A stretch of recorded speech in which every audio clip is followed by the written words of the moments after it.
On peut aller pour moins cher à Rome qu'à 200 km de chez soi pour passer un week-end.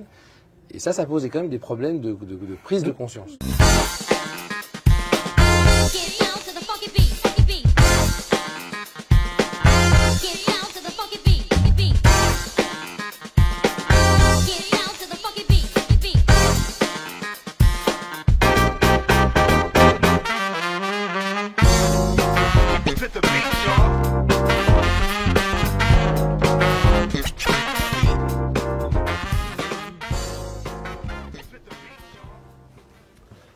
Bonjour Charles Cabilic. Bonjour Philippe.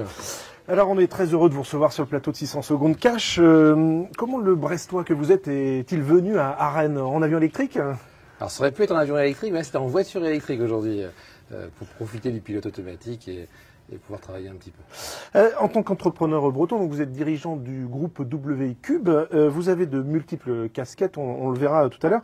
Mais votre dada depuis quelques années, c'est l'avion. C'est pour ça que j'en parlais. Vous avez d'abord créé OpenFly en 2017, plateforme web permettant à des propriétaires d'avions privés de les louer. Puis en 2020, vous avez racheté la compagnie Finistère qui relie Brest à Ouessant.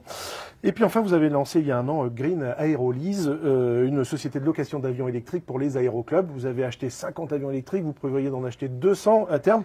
Alors, tous ces projets, c'est d'abord une opportunité de business ou est-ce que l'avion, c'est une passion chez vous? Alors, c'est sûrement un peu les deux.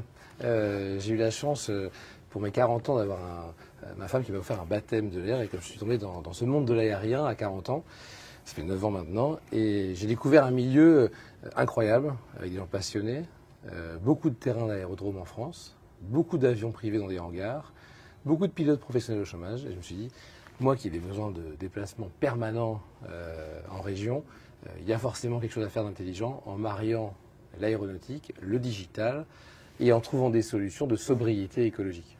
Alors, se lancer dans le développement de l'aviation d'affaires, alors qu'il n'y a jamais eu aussi peu d'avions à voler dans le monde avec la pandémie, c'est quand même un peu à contre-courant. Est-ce que c'est un pari gagnant ou c'est les opportunités de la crise? C'est comme ça le business? Alors, c'est surtout lié au fait qu'il y a une transition écologique qui est lancée dans l'aviation légère depuis longtemps. Des planeurs électriques, ça existe depuis presque 10 ans. Le premier avion électrique est sorti il y a 2 ans, il a été certifié et c'est un avion européen. Et je me suis dit, si on veut être capable d'associer deux choses, c'est-à-dire le désenclavement des territoires, qui pour moi est mon dada principal, c'est-à-dire on doit pouvoir vivre là où on est bien et avoir des boulots intéressants là où on est. Et être en région, ça doit être un atout. Aujourd'hui, avec du digital, de la visio, etc., ça doit être un atout. Si on y joint un moyen de déplacement efficace de point A à un point B en direct, que vous ayez de Quimper à Genève sans passer par Paris, que vous puissiez aller de Rouen à Saint-Pétersbourg si vous voulez. Ça, demain, ça va être possible. C'est-à-dire qu'on change complètement le paradigme, pour moi, des territoires et de la continuité territoriale. Donc, mon enjeu à moi, c'est de se dire comment on utilise cette aviation légère pour en faire un outil de développement territorial. Et là, on a les solutions aujourd'hui. Avec le réchauffement climatique, l'avion est devenu un symbole à abattre pour certains écologistes. C'est un mauvais procès, selon vous? Je pense que c'est un procès, en tout cas, qui, pour le grand public, doit avoir lieu. Il faut que les gens prennent conscience des enjeux. Le digital, c'était 2% des émissions mondiales de CO2. Ça va être dans 3 ans, 6% des émissions mondiales de CO2. L'aviation, c'est 2,8% des émissions de CO2. Donc c'est le digital est aujourd'hui déjà plus émetteur de CO2 que l'aviation. L'aviation, ça fait depuis les années 75 que ça n'a pas évolué. Il y a eu des efforts qui ont été faits.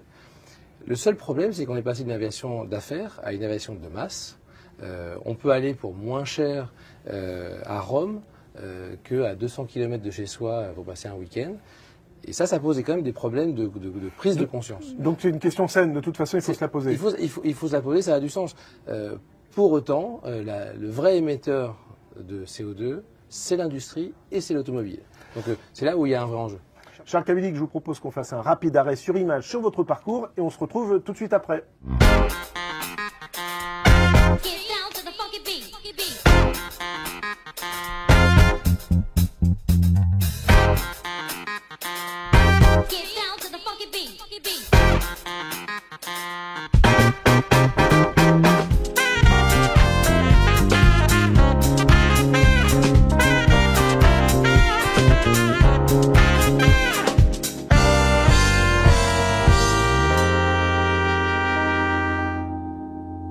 Charles Kabilik, on vient de le voir, difficile de résumer votre parcours en quelques secondes. La banque, le financement, les startups, le numérique, l'aviation d'affaires, qui êtes-vous vraiment? Est-ce que vous êtes un investisseur, un serial entrepreneur, un touche-à-tout? Alors, je suis plutôt un serial entrepreneur. À la base, ma première activité, j'ai créé à 14 ans. Je créais des jeux vidéo quand j'avais 14 ans. Donc, ça, c'est ce qui m'anime, c'est créer, c'est développer et innover. Et donc, tout ce que je fais aujourd'hui est tourné autour de ça. Et avec un fil conducteur qui est de se dire, il faut que ça serve à mon territoire, sachant qu'on est tous nés quelque part. Donc ce qui sert pour la Bretagne servira sans doute pour les autres régions aussi, puisque les projets qu'on fait aujourd'hui sont globaux. Quand on lance OpenFly, c'est un projet européen, mais pour chaque région, ça va avoir une valeur ajoutée. Vous êtes très présent dans le numérique. Vous avez notamment créé avec Ronan Lemoyle et Sébastien Lecorfec la West Web Valley. Il y a aussi le fonds Épopée Gestion avec un volet digital très important. Est-ce qu'il est toujours aussi facile de lever des fonds pour des startups françaises et bretonnes? Alors, le monde numérique en région s'est organisé dans les 7 dernières années. Il y a une dizaine d'années, on n'avait pas grand-chose. Là, aujourd'hui, ça fonctionne très bien. Grâce à la West Valley, par exemple, on a réussi à fédérer l'écosystème et à montrer qu'en région, on peut créer des success stories et on peut les financer et créer l'emploi en local. Avant, les startups avaient tendance à se délocaliser à Paris pour pouvoir grandir. Donc ce pari-là, il est réussi. Il y a de belles réussites à Rennes, de belles réussites à Nantes, de belles réussites à Brest et partout sur le territoire. Et nous, notre ambition, c'est de flécher de l'argent qui ne venait pas en région naturellement sur des gros acteurs institutionnels pour qu'on investisse dans les territoires et qu'on donne plus en plus de ressources, à la fois aux startups, mais aussi aux entreprises, parce que les entreprises ont besoin de capitaux pour se transformer. Transformation digitale, transformation écologique, transformation sociétale, il y a besoin de faire du build-up, c'est-à-dire des rachats.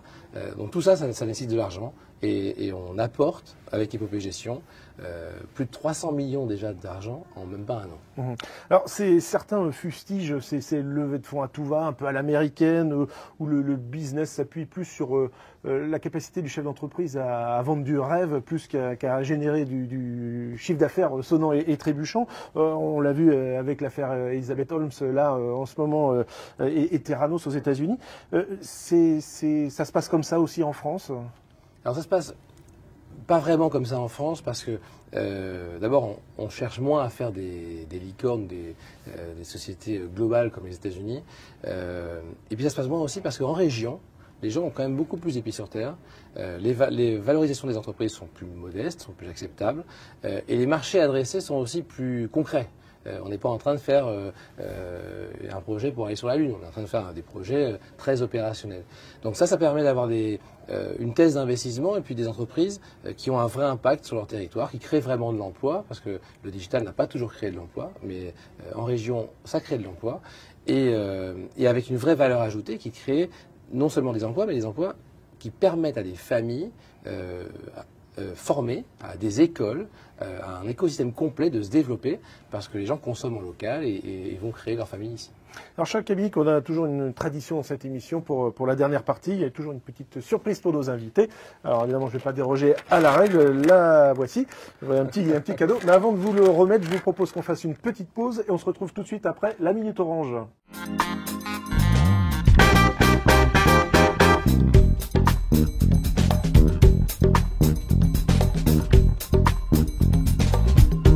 Orange a pour ambition d'atteindre le net zéro carbone en 2040 avec un objectif intermédiaire de réduction de ses émissions de CO2 de 30% d'ici à 2025. Le transport, qu'il s'agisse de nos déplacements internes ou des déplacements des salariés pour venir sur leur lieu de travail, représente 35% de ces émissions.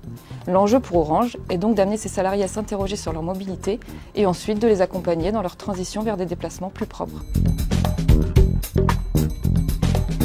Pour réduire notre empreinte lors des déplacements professionnels de nos salariés, nous nous attachons à déployer un parc de véhicules électrifiés tout en réduisant notre flotte de véhicules. Nous avons également mis en place une charte de déplacement qui vise par exemple à prioriser les déplacements en train pour les trajets inférieurs à 2h30. Nous facilitons également le recours au télétravail lorsque cela est possible et incitons à la collaboration à distance grâce à un large panel d'outils digitaux. Pour les trajets domicile-travail, nous avons mis en place un forfait mobilité qui permet, via un ensemble de mesures, notamment financières, de favoriser l'usage des modes de transport propres, alternatifs à la voiture en solo, qui représentent aujourd'hui 70% des déplacements pour se rendre au travail. Ces mesures sont par exemple la création d'un forfait journalier de 3 € par jour pour les salariés qui pratiquent le covoiturage ou utilisent leur vélo personnel.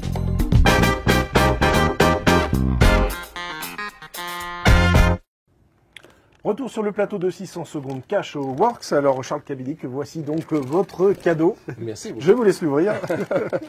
Ah oui, c'est grave, je vais faire attention de ne pas déchirer la marque. Ah, s'il vous plaît, merci. Ça se respecte.